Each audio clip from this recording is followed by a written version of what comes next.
Ka Meghalaya kalalong ka jilla ka baningkong hapo kari ban sedang ya ka rynsan OTT new over the top ban kentiwi ki riew donsap haka ban shna phlim bat karwai ka siang.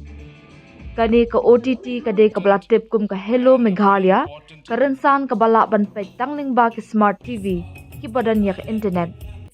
Ya kani ka Hello Meghalaya lapalak pat ba da umentri rang ba Konrad ki sangma haka kat artrik naitung Hilarity International Center for Performing Arts and Culture.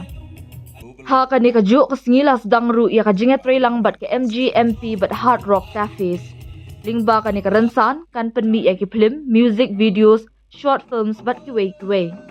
Lingba kani ka rynsan ki nong penmi phlim ki la ban yo hadu san lak shisin bat ki jingerap shu ya ki phlim bapaw hakari la ni haperthei. Ki nong thaw ya ki phlim kin yo khat pra hajar tingka man ubnai bat ki ba upload bon tam. Anyarap ru ya ki nong thaw ya ki short video, short film bat ki jingman toy na kani ka rynsan. Ka sorkar ka ang not ru ban pen e live ya ka jingelek kai football, music festivals ki program MGMP bat ki way. So the Hello Meghalaya OTT platform was conceptualized with the idea that we have a lot of talent among our youth in content creation, whether it's movies, whether it's documentaries, short films, even music videos. But they never had a space or avenue to actually showcase it in the kind of larger global and national platform.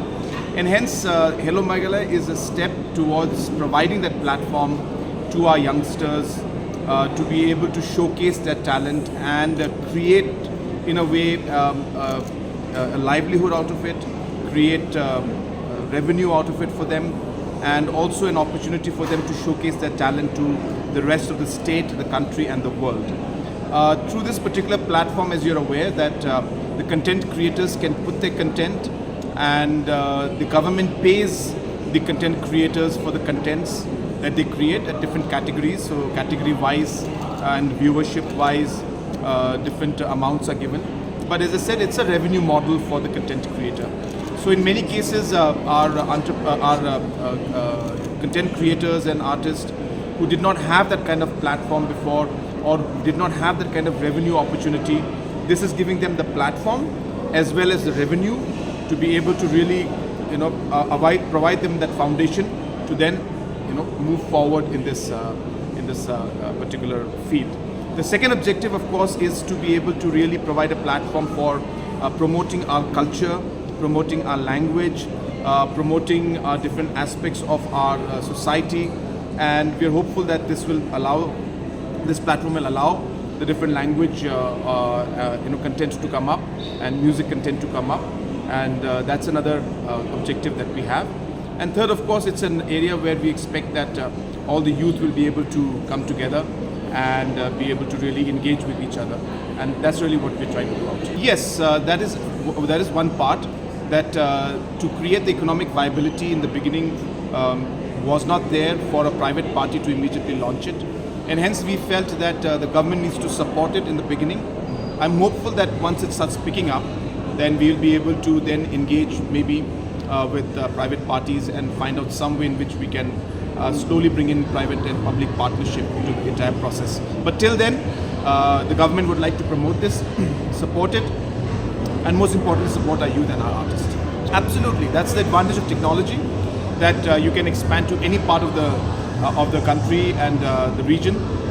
So we will expand not just in terms of geographical outreach, but we'd like to expand also in terms of the different areas where content can be created. So it's not just music, it's not just about movies, but as I said, slowly we'll go into documentaries, into food, into lifestyle, into health issues. So all health videos. So all of these kind of things we are hopeful that will be covered. As I said, but more importantly, it's a financial model which will support these artists who may need this support in the beginning, as it's not financially viable for them also. Yes, of course, there will always be screening of what is happening and quality, but it'll always be a trial and error kind of a process. We can't expect that everything will be perfect from day one. but we have to try. We have to start somewhere. So we decided that we will go ahead, we'll start with this. We will improve, we will adapt as we go along, and we'll try to improve the overall content as we move forward. But yes, there will be a system of filtering and ensuring that the content is always filtered properly. Yes, there is competition, but as you can make out that this will be a very niche market because this is very language specific. So here we're talking of Khasi language, Garo language, Banar, and other local languages that we have. They will get the platform which they do not get maybe in other platforms. And in the other platforms, when they come up, they don't get the kind of financial support that they may need. And therefore, this is a very specific content creation for our local languages, our local content, our local culture, history, and language. So these things will make it slightly more, you can say, unique. So basically, we have a program called the Meghalaya Grassroots Music Program. This is a program where we support artists to come in and perform, and the government again pays for them to perform. Again, it's an investment in the youth, but at the same time, they are actually singing and performing in front of tourists and in important cafes, important tourist locations. So it's an entertainment, but at the same time, the artists also are earning. What we felt that it could take it to the next level by now connecting with other platforms where they can perform. So Hard Rock Cafe, of course, is a very well-known brand. So MGMP is now tying up with Hard Rock Cafe, where now our artists who are in the MGMP, I'm sure there'll be a screening process, will be selected and they will be getting a chance to perform in different Hard Rock Cafes throughout the country, and that way they'll be getting more sources of revenue, better branding for themselves, and more exposure in the larger picture. But you see, what happens is for the government at a larger scale, when you look at the kind of employment generation that this will have, it's an investment that we're making. So I wouldn't look at it as expenditure, though it is expense, but it is more of an investment in the talent and the youth and the future of our youth and the content creators, and providing them job opportunities and revenue earning model in the future.